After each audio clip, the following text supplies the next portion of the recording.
जय गुरु जी। गुरु जी के चरण कमलों में सादर वंदन। ओम नमः शिवाय, शिव जी सदा सहाय।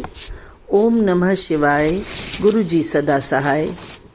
स्वागत है प्यारी साध संगत जी का दिव्य आभा के इस सेशन में। गुरु जी के निर्देशों पर आधारित ग्रंथ है द लाइट ऑफ डिविनिटी। उसी का हिंदी अनुवाद है दिव्य आभा। आज का प्रसंग है अपने सबसे प्रिय एवं आदरणीय गुरु जी के लिए। मैं उस दिन का धन्यवाद करती हूँ जिस दिन गुरु जी ने मेरे जीवन में पधारा।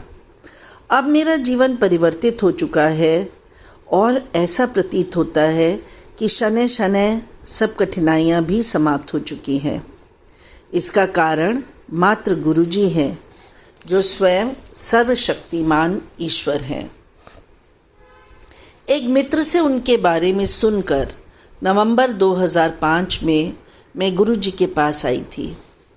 इस समय मुझ पर अनेक समस्याओं का बोझ था, वित्तीय, पारिवारिक और कई छोटी छोटी निरर्थक सी लगने वाली चिंताएं, जिनके कारण मानसिक तनाव और खिंचाव सदा बने रहते हैं। कुछ भी ठीक नहीं था। मानसिक संतोष का सरासर अभाव था।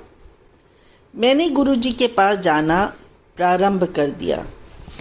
जिस दिन उन्होंने पहली बार मुझसे बात की, मेरा जीवन सार्थक हो गया।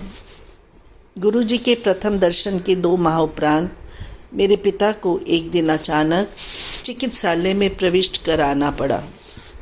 उन्हें श्वसनक ज्वर था और उनका रोग इतना गंभीर था कि उन्हें जीवन रक्षण उपकरणों पर रखने की आवश्यकता थी। चिकित्सकों के अनुसार उनके जीवित रहने की आशा मात्र 10% ही थी।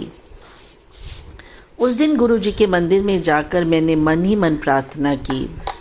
प्रार्थना करते समय मुझे ऐसा लगा गुरु जी मेरे साथ चिकित्सालय गए, मेरे पिता के सब उपकरण निकाल दिए और उन्हें स्वस्थ होने का आशीर्वाद दिया। शीघ्र ही गुरु जी के प्रश्न करने पर मैंने उन्हें अपने पिता की पीड़ा से अवगत किया। अगले दिन ही चिकित्सालय जाने पर अपने पिता को ठीक अवस्था में देखकर मैं चकित रह गई। उनके सब जीवन रक्षक उपकरण निकाले जा चुके थे। गुरु जी ने मेरे पिता को स्वस्थ कर उन्हें नया जीवन दान दिया था। इस घटना के बाद मुझे गुरु जी के चमत्कारों का और अधिक आभास होने लगा। मुझे शीघ्र ही ज्ञात हो गया कि वे सर्व विद्यमान हैं। मन के भीतर गहरी से गहरी छिपी हुई कामनाओं का ध्यान रखते हैं। मेरे पति इसका उदाहरण हैं। उनके वित्तीय सौदे अटके हुए थे और हमें अनेक आर्थिक समस्याएं हो रही थी। उस समय में ही सब सौदे स्वतः हल हो गए और आर्थिक चिंताएं भी समाप्त हो गईं। मेरी बेटी का स्वास्थ्य चिंता का विषय बना हुआ था। उसे मूत्राशय रोग की पुनरावृत्ति होती रहती थी। गुरुजी ने उसे ताम्र लोटे से आशीष दिया और उसका जल ग्रहण कर उसने रोग मुक्ति प्राप्त की। मेरे घुटनों में इतनी अधिक पीड़ा रहती थी कि सीढ़ियाँ नहीं चढ़ी जाती थी। उनके दैवीय प्रभाव से वह भी समाप्त हो गया। मेरी एक घनिष्ठ संबंधी ने भी उनकी कृपा का अनुभव किया है। वह ब्रिटेन में अपने पति के साथ रहती थी, किंतु ससुराल के कुछ सदस्यों के कारण उसकी अपने पति के साथ अनबन थी। अंत में वह अपना घर छोड़कर वापस भारत आ गई। उसने अपने पति से संबंध विच्छेद करने का मन बना लिया था, किंतु गुरु जी की दया से यह अनहोनी घटना होते होते बच गई। उनका दाम्पत्य माधुर्य पुनर्स्थापित हो गया। वास्तव में उसके पहले दर्शन के समय ही गुरु जी ने उसको उसके नाम से संबोधित किया। यह इस बात का सूचक है कि गुरु जी का अलौकिक प्रेम किस हद तक है। किस प्रकार से गुरु जी हमारे गूढ़तम प्रश्नों का उत्तर देते हैं और हमारे मन की समस्त भावनाओं का ज्ञान रखते हैं। हमारे जीवन में गुरुजी के प्रवेश के बाद सब कुछ सामान्य सा हो गया। हमारे कुछ अच्छे कर्मों के कारण ही गुरुजी हमारे जीवन में प्रविष्ट हुए। अपने चारों तरफ हम सदा उनके रक्षा कवचों का अनुभव कर सकते हैं। वह आकस्मिक विपदाओं और आपदाओं से सदा हमारी रक्षा करते हैं। उनके कारण ही अनेक समस्याएं स्वतः हल हो जाती हैं।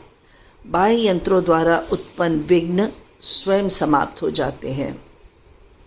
और तो और मेरी छवि, दृष्टिकोण एवं प्रवृत्ति पूर्णतः परिवर्तित हो चुके हैं। मुझे जीवन में गुरुजी के आने के पश्चात पूर्ण शांति की प्राप्ति हुई है। अपने आश्रय में रहने के लिए हम कृपालु गुरुजी का हृदय और आत्मा से धन्यवाद करते हैं। चूँकि यह जीवन उनके बिना असंभव है, हम अति आभारी हैं। हमारा अस्तित्व, यह लघु जीवन उनके बिना अर्थहीन है। उनकी कोई समानता संभव नहीं है। गुरुजी मानव शरीर रूप में परमात्मा ही हैं। इस जगत में हमारे कल्याण और सर्वोच्च हित के लिए ही उन्होंने यह रूप धारण किया है।